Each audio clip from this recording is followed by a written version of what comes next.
What does commerce look like when AI agents, not humans, are making all the decisions?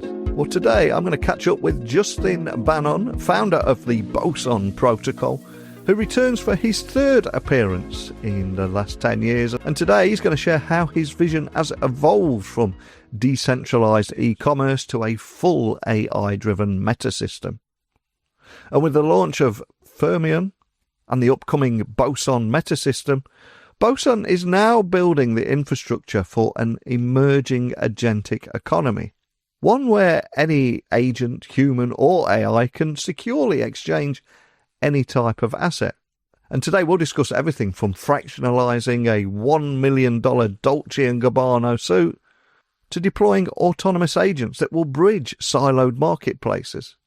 But enough from me. Let me invite Justin onto the podcast now to walk us through the convergence of luxury crypto and artificial intelligence, but also, most importantly, with this shift, how do we balance exclusivity, community, and decentralization? But enough from me. Time to get Justin onto the show now. So a massive warm welcome back to the show. This is your hat trick of appearances. We last spoke on about a year ago, I believe. But can you just remind everyone listening with a little about who you are and what you do? Yes. Thanks for having me on for the third time, Neil. It's a pleasure. So I'm Justin Banon, and I'm the founder of Boson Metasystem. Well, it's a pleasure to have you back on. And many listeners will remember Boson Protocol or think of it for its landmark purchase of the Dolce & Gabbana glass suit but more recently with the launch of Fermion. How has your vision evolved from enabling decentralized commerce to creating a full meta system? What's been going on here? Our initial vision with Boson was to be the sort of decentralized infrastructure for enabling commercial transactions. So we'd seen the sort of rise of platforms like Amazon and eBay that sort of the initial aim with these platforms was they're going to make commerce easier, and it was going to be more efficient and connecting buyers and sellers using technology. And of course that it was in part true, but the challenge was that once these companies, these centralized companies, found themselves in this position of, real control and market power, they had this kind of, fiduciary responsibility to abuse that power and extract more and more. And so how could we gain all that efficiency in terms of enabling buyers and sellers to conduct commercial exchanges without having all of these kind of market failures and negative aspects of this kind of controlling centralized entity, controlling the market and extracting? That was Boson, enabling decentralized commerce and sort of disrupting e-commerce. But through time, we've seen that there's this huge opportunity to not just enable sort of e-commerce transactions. And so, for example, like T-shirts, bicycles, all of these sort of things we will do via e-commerce. But there's another set of commercial transactions that you probably wouldn't use e-commerce for. And so if you were buying a secondhand Rolex, an expensive piece of art, real estate, commodities, all of these sort of higher value items, often there is a more robust verification and potentially custody aspect to these to these transactions. So you're buying expensive Rolex or piece of art, you'd probably want to get it verified by a Rolex service center and so with Fermion, we for that part of the market, we launched another adjacent protocol called Fermion that has this sort of handles high value assets. And so you then combine Boson Protocol, Fermion Protocol, and you get the ability to do the decentralized commercial exchange of any asset. And so that was, quite a big development. We launched Fermion earlier this year. But the evolution continues because one of the biggest disruptors of the economy is the advent of AI. and not just, with the productivity gains and, replace, sort of, you can think of the Industrial Revolution, machines replaced human labor. And with AI, machines are replacing human kind of cognitive labor. But, more specifically with commerce, what we're going to see is agents buying and selling for us. And so, if you think about the jobs that a platform does, well, a platform, if I want to go and buy a bicycle, a platform's going to aggregate loads of different sellers of bicycles, so I don't have to call, 100 different companies and find out what their price, and what they offer. It sort of handles the exchange, ensures that there's a fair exchange, and all of these other different things. It enables discoverability, reputation, review, all of these different things. Well, with the rise of agents, a lot of that is going to be done by AI agents. And so an AI agent can contact 500 different suppliers and find out who's offering the best one for you. And when you've got like an AI agent doing this for you instead of a platform, the great thing is that agent works directly for you. So we eliminate this thing called the principal agent problem, which is, if you use a third party to sort of broker for you, that they're going to be maximizing their own value, right? Whereas this agent works directly for you. But what we're seeing is this kind of confluence of AI and crypto within commerce, where if you're going to empower an AI agent to go and buy stuff for you from potentially kind of dodgy suppliers, or suppliers that may have specifically set up shop to defraud or whatever, you're going to need robust settlement rails that ensure that either you get the item or your money back. And so that's this kind of synergy that we're seeing between AI agents executing commercial transactions on crypto rails. And of course, the beauty of AI agents is that they can speak natural language to humans. So you can just say, I'm looking for a bicycle. Maybe I want this. Maybe it's an electric thing, and maybe it's a mountain bike, whatever. And then they can execute in machine language completely natively as well. So all of the challenges that I think have hampered not just decentralized commerce, but all across the adoption of Web3 has been this complexity of the UX, with the complex user experience. I mean, really, Web3, I think you can think of it as a powerful back-end technology that doesn't sit easily within the hands of users, and AI can be an interface that solves that. So those two things kind of joining. So that has resulted in us going from Boson, which is e-commerce between humans, to Boson plus Fermion, which is commerce from e-commerce all the way up to high value commerce between humans. And then with Boson Metasystem, enabling the exchange of any asset between any agent, human or AI. And just going back for a moment, that moment where you fractionalize a $1 million fashion luxury item, what was it that made you start with a D&G glass suit? Was it symbolic, or did you see it more as the beginning of a new model of luxury ownership? Well, I mean, Boson purchased that back in the previous bull run because it was part of the collection of the first sort of major designers doing major digital fashion, physical fashion. And so, the potential for this item is to be a piece of fashion history, like as a first. And so, with knowing the plans that we had for development of Boson, and certainly we didn't have a complete sort of crystal ball in terms of that we would be doing exactly what we were doing, but we knew when we had fully built out sort of Boson that we would want to have a sort of a marquee asset that we could transact on the protocol.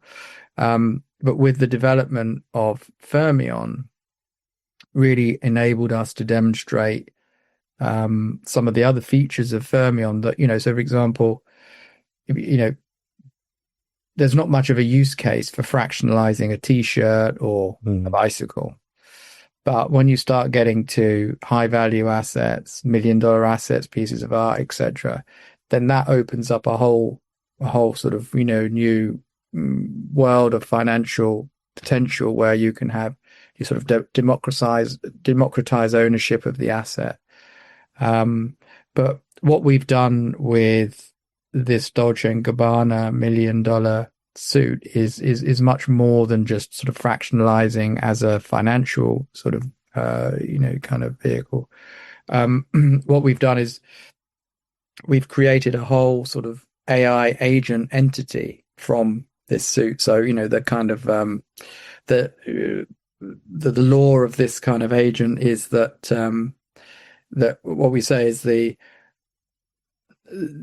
we fractionalize this suit using Fermion Protocol, and during that process there was what we call a reality dysfunction, and from this process was born an AI agent that lives on X called the Dolce Lorien, and he's part Dolce Gabbana glass suit and part sort of sci-fi warrior. And so over a sort of a 12-part series where we've been sort of publishing videos and having all these different activities, this agent is recruiting a community behind, into the Boson metasystem by having all these activities and giving out fractions of itself. So these Dolce fractions that it's giving out, and there's a leaderboard, etc., and you can kind of play these games, etc. And then at the end of this series of videos and activities, and during the next bull run, when it comes, we will then auction that suit, and the holders of those Dolce tokens will get the sort of the funds from that. So it's very much a fusion of culture, fashion, finance, crypto, that makes the sort of owners of this suit, the community owners of this suit, and then also sort of potential beneficiaries. It's incredibly cool what you're doing here. And I'm curious, how do you balance exclusivity, which of course is central to luxury, with that community-driven nature of Web3 and fractional ownership? Is that a tough balance too? Well, it is, but I think it's the same balance that loyalty has to strike. I mean, I used to run the sort of Priority Pass group, which was sort of it started out as airport lounge access, sort of VIP lounge access, but then extended to all these different things across the travel experience. And again, we were pretty successful growing that business from about 50 million to about $1 billion turnover. But of course, when you go from $50 million worth of people entering these lounges to $1 billion worth of, the exclusivity can suffer. So I mean, one classic way of doing that is sort of tiering. And, so you have like your kind of bronze, silver and gold tiers with different benefits and things like that. Yeah, I mean, I think it's a nice problem to have, and it's one that many luxury brands are, hoping for, but it can bring, I mean, having cultural relevance at the sort of base of the pyramid is quite important for these brands as well.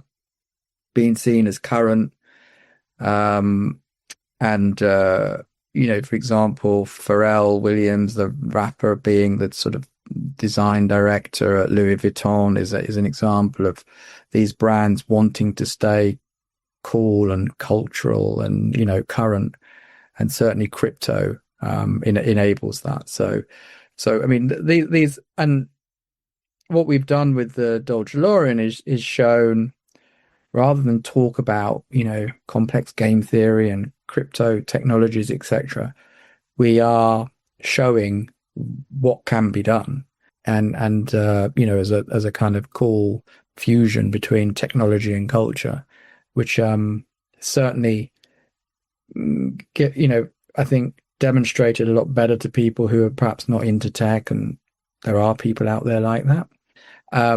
But I think showing rather than telling is a very powerful method. It really is. And one of the things that I think particularly stands out is that Fermion is allowing brands to reclaim that secondary market, an area that they've been frustratingly locked out of for many years. So how does that work in practice? And what does it mean for legacy brands used to relying on third-party resellers? What it means is that with technologies like Fermion, what brands can do is they can orchestrate their own reseller network. So, for example, a brand could enable customers with existing products to list the products on Fermion, and then if a buyer comes along and is interested in buying it, then what would happen is rather than going the item going straight to the buyer, which it would do with Boson, which is like super efficient, with Fermion it would come back to the brand where it would be verified. It was a jewelry item or something, it could be reboxed and then sent on to the buyer. So the buyer gets all the security of this being a brand verified item. The brand gets the opportunity to make money off of that. But also very importantly with the brand is that they get to reactivate their sort of customer base, because often with luxury brands they have very infrequent touch points with customers, and so if a customer has got an item that they're going to resell, or perhaps it's an heirloom, or it's that is getting them back in contact with that brand again. And also secondhand buyers of these items are also then being in contact with that brand, and that's also a pathway then to go and buying new items as well.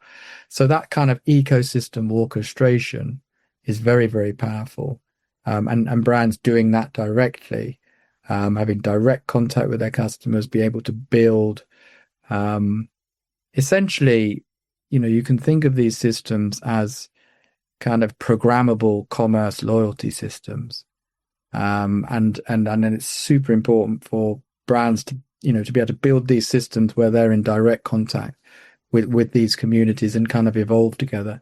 I think in the same way that we've seen an evolution of sort of media from one-way broadcast, you've got television on and it's just talking at you, to this sort of two-way and then sort of community conversations. I think the relationship between the luxury brands that will win in a future world and their consumers is going to be a similar kind of a community ecosystem rather than that sort of broadcast format. And for members of your community that might be listening to our conversation today, when we look at Dolce Lorien, is that a one-off campaign, or is it a signal of a deeper integration between AI agents and commerce? How do you see all this playing out?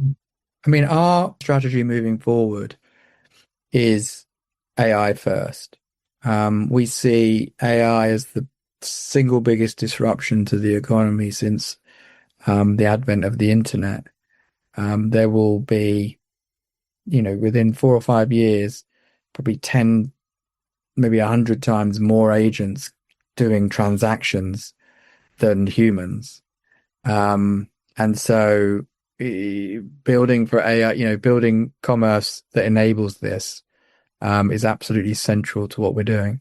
I think what differentiates us from other players that are building is that we're genuinely decentralized. There is a huge opportunity there, and once again, there's a sort of a battle for who's going to control that infrastructure. And what we represent is the ability for this future agentic economy to be built on decentralized rails. So it's like TCP/IP, rather than having like an agentic Amazon infrastructure that just controls every transaction running underneath. But yeah, I mean, huge opportunity for agentic commerce, and we are racing to build the rails for that. And in fact, sort of in mid-July, we will be launching the Boson metasystem, decentralized agentic commerce metasystem, which will enable any agent to sort of do the commercial exchange of any asset with the same robust guarantees that you get with Boson, and minimally extractive, so low cost fees, and protecting builders from things like platform risks, where you go and build on a centralized platform, it looks all great. Oh, there's no fees, it's all free, it's everything. You build. 2 years later, the fees start, the screw, but and that it's the standard playbook, and that's why we build on open technology. Brilliant. And I'm curious, what was it that made you choose to launch Fermion on the base blockchain? And how does that blockchain structure, how does that maybe align with your goals around things like asset verification and scalability? Is there a story there? Well, I mean, Base is very strong in the AI and agent space. And if you're going to have lots of transactions, so things like fractionalization requires lots of transactions, and I mean, also with Fermion, things like when you fractionalize something, you can have the item in a custodian, and then there needs to be regular fee payments. If you don't make your fee payments, that's fine. There's a quite novel mechanism which basically will just print more fractions, and they will pay for, so you print more fractions, and that will pay the custodians. But all of these are, quite a few transactions that happen on the blockchain. So the cost effectiveness of Base is a big factor, plus the fact that that's where all, a lot of the agents are. So those were kind of key factors, yeah. And when we're talking about AI agents, agentic AI, and your vision of decentralized commerce, do you think we'll soon see autonomous agents that are negotiating or even owning high value assets? I know it's quite early days, but how do you see this playing out, and how far away is something? Lorien is already one of those. Yeah. And what we will also be releasing are AI agents that are essentially going to go and grab all of the assets that are currently in silos. I mean, it's this huge opportunity. If I just describe the sort of economic opportunity, if you look back in history, when we bought sort of equity markets, etc., online or whatever, when markets are sort of fractured and not connected, you'll often find assets with the same price, assets of the same type trading at different prices. And you find that, in your Rolex markets, all these different sort of physical asset markets worldwide. But there's a thing called the law of one price, that whenever you connect markets efficiently, in a way that's sort of, reliable and cheap for transactions to flow, then there's this law of one price that says that similar assets trade at a very similar price. Yeah. And so we are building a kind of series of AI agents that will be exploiting this fact, because there are massive price disparities across all of these different sort of siloed platforms and websites. These AI agents will go and list those items onto Boson and Fermion, and then enable the kind of arbitrage of those assets, and with some tokenized incentives. So, if you want to go and buy a 10 grand Rolex, let's say, and you go and buy it on Boson or Fermion, then you would get a token incentive to do it, and it would be executed. And, you get it in exactly the same way. But, that kind of overcomes the cold start problem of getting the assets listed. And then once you've got a whole load of assets listed on a protocol that's charging maybe kind of 20% less than these, plus has got, aggregated liquidity. Then you get the power of the law of one price and, these other effects. So AI agents combined with, AI agents that can go and aggregate all of this liquidity and put them onto decentralized protocols that can then exchange in a highly reliable, low cost way, basically just connects all of these silos into one big liquidity pool, one big market. So that the two are very much interlinked. You can think of one as like kind of like the AI is like the compute, it's like the brain, but then you need reliable rails, which is like your nervous system to go and execute these things. So you can think of the AI as like a brain, and then these crypto protocols as like actuators, like the sort of hands.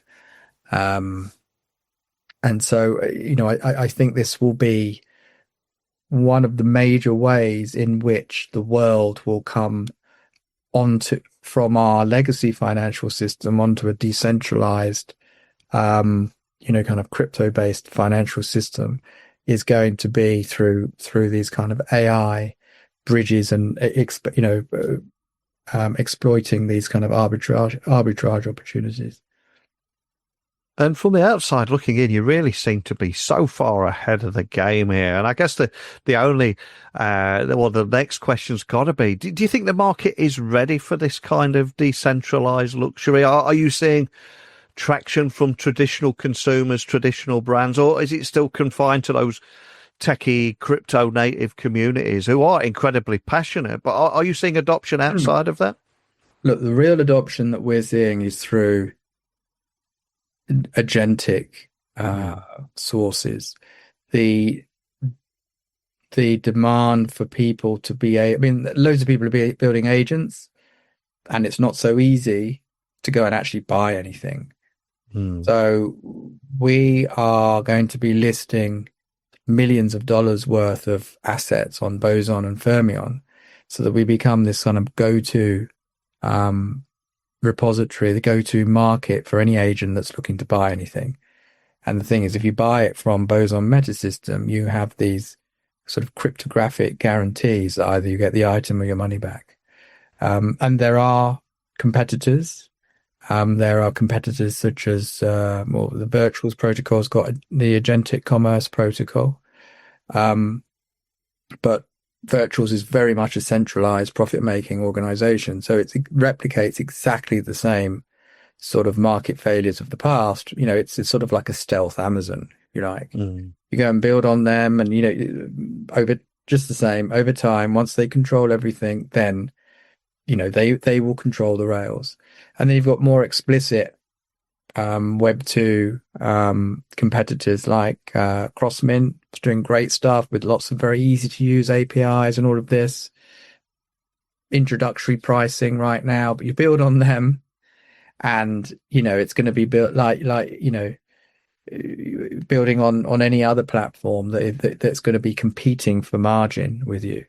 The beauty of building on decentralized technology is it's low cost forever.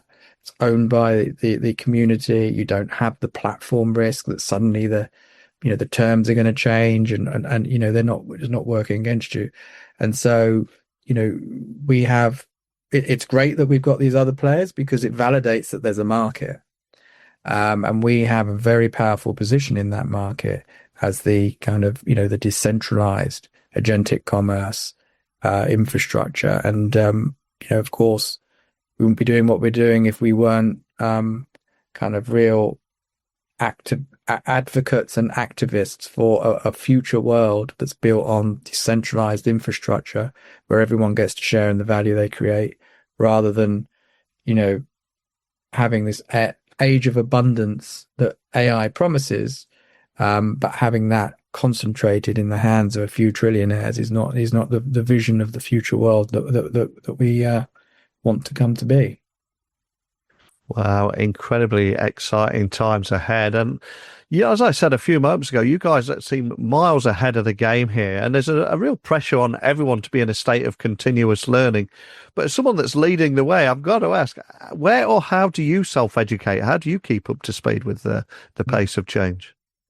Well, I'm fortunate that I have a good network of sort of, I know some amazing people, and so I had sort of drinks, and well, I was invited to some UK politician, one of the I shan't say who, but one of the chairman of my UK political party had got some crypto founders together a couple of months ago, and I was there with the chairman of Outlier Ventures, Jamie Burke, and also the founder of Fetch, Humayun Sheikh, and who we all know each other pretty well, and just spending a couple of hours having dinner and discussing with those guys. There's nowhere in the world that you can gather that sort of knowledge.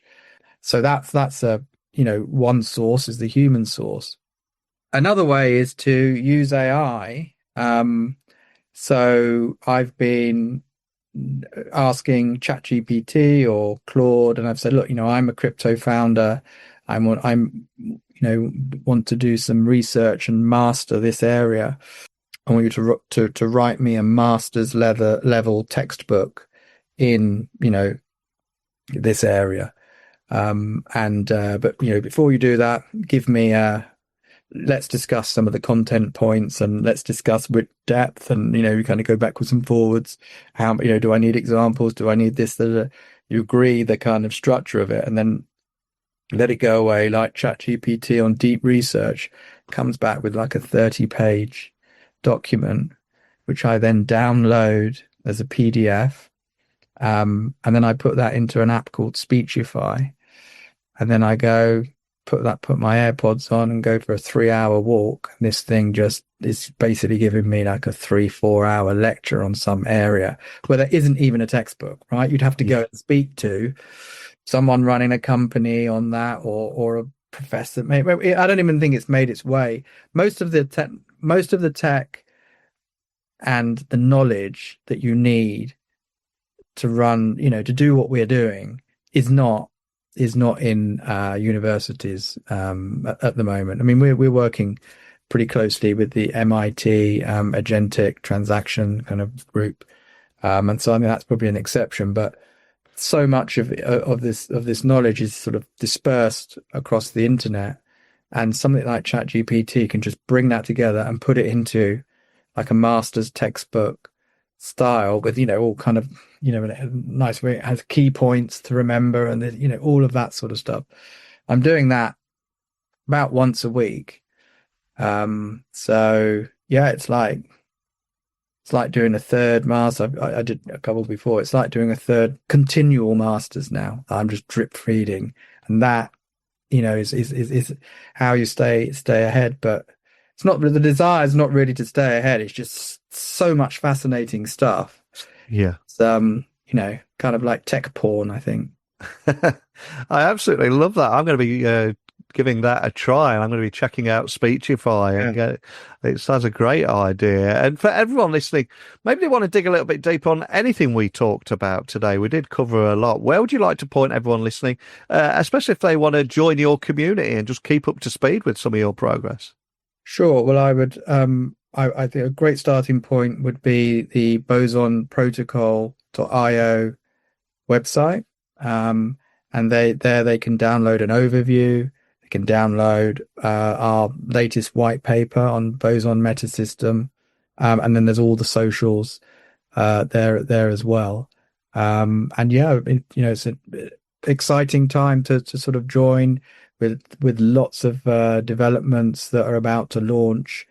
And fingers crossed, we're going to see the sort of market, the crypto market, come back as well. And I think this confluence of crypto and AI is going to just create an entirely new economy.